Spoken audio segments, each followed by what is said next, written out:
Who were the most reckless people you ever got in the ring with? Who sort of didn't bother taking care of your body as they could have done to enhance their own career?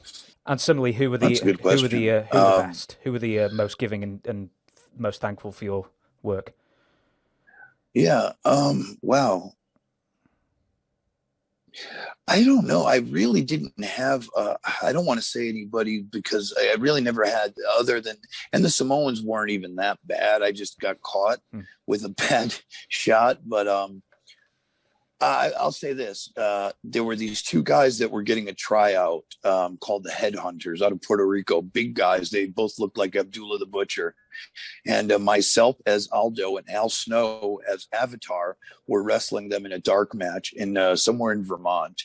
And I know that they strayed away from the finish. They were supposed to get beat by us. And instead, they wouldn't get in the ing. We did a couple of dives to the outside and they refused to get in the ring. So the referee had to DQ us. So I would say them. Were definitely one of them. And also Mantar. I don't know if you're familiar with Mantar. He was brutal in the ring. He would almost always hit you. Razor used to wrestle him all the time, and he would call one of his moves the career ender because it was like every night he would just it was brutal. So those guys were definitely some of the worst and some of the best. Let me see, who did I really love? Probably also with? like maybe the most appreciative. Oh, thank you so much for Oh yeah. Yeah. Wow. Now I really want to think because I just don't want to give a BS answer.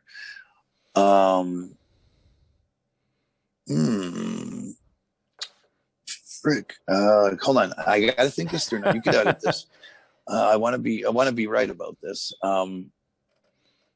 The Steiners, believe it or not, were very, very good to me. Very appreciative and also very safe. A lot of people don't believe it, but they were definitely there. Kurt Hennig, Mr. Perfect, was another one. And Owen. Owen was also very, very appreciative and very easy on me. So I would say those guys definitely. Did Scott Steiner ever walk up to you and say, "Do you fancy taking the Steiner screwdriver tonight?" And you went, oh, maybe tomorrow, maybe tomorrow. Nope. I was the first guy to take that. Never. And I remember where it was. I took it. I was the first time he'd ever done it was in Poughkeepsie, New York, 1993 or 94.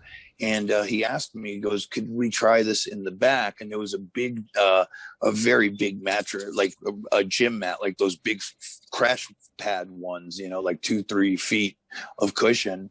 And he threw me up and did it. He goes, how does that feel? I said, feels fine. Let's do it. And believe me, I never touched the canvas with my head. He protected me 100%. That's why I say that, because they were so scary. But they were that darn good because they were so big and strong. They really could hold you and protect you. It just looked wicked on television. But yeah, believe it or not, if you go back and look in history, I was the first unfortunate soul it looked like to take that move.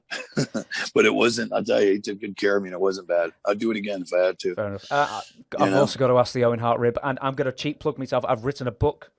Oh, I haven't even put it in the back. Never mind. I wrote a book all about Owen Hart Ribs. I collated over 160 of them from various podcasts and interviews, and I never heard one from you. You must have one. Well, it's really, it's really not that great. I just remember with me, he would always do the one where, we check into, especially when we go to, England or Europe, anywhere, Germany, we'd get in various hours of the morning. And back then when we'd go overseas, there'd be a long list of, for the hotels, what room everybody was with their real names. And he would literally call everyone as we're exhausted, tired, just pulling in to the hotel, trying to get some rest from wherever we're flying in from after a show.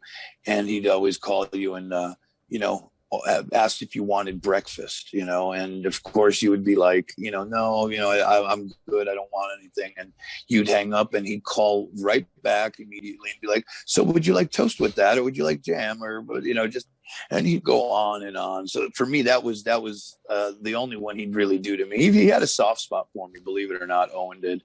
So I didn't get a lot of ribs from Owen, thank God. Fair enough then. It's still a good story, and do you know what? I believe, I say believe, I know because I did the research for it. Triple H says the exact same one. He gave the exact same example. Would you? And he'd always affect an English accent. Hello, sir.